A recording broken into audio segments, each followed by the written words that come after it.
విభజనతోనే 2009 వీళ్ళు గెలిచారు.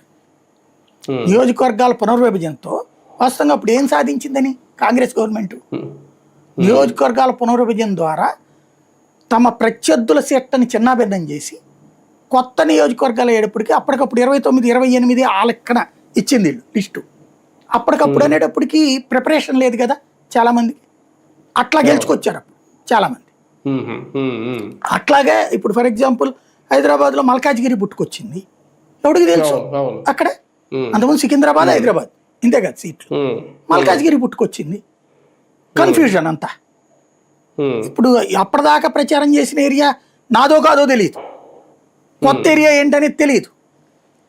కానీ ప్రధానంగా ఈ బిల్లు వీగిపోవడానికి కారణం వీళ్ళు రేట్ చేసిన ఓబీసీ అంశాన్ని చేర్చలేదు అనేది ఒకటి, చివరి నిమిషం వరకు కూడా బిల్లులో 50% రిజర్వేషన్లు అనే అంశాన్ని కూడా చేర్చకపోవడం, ఈ 2 పాయింట్లు ఏమన్నా 2/3 మెజార్టీ రాకుండా చేశాయి. అది అక్కడ మోసం కదా, పబ్లిక్ గానే చెప్పారు కదా 50% అన్నటువంటిది.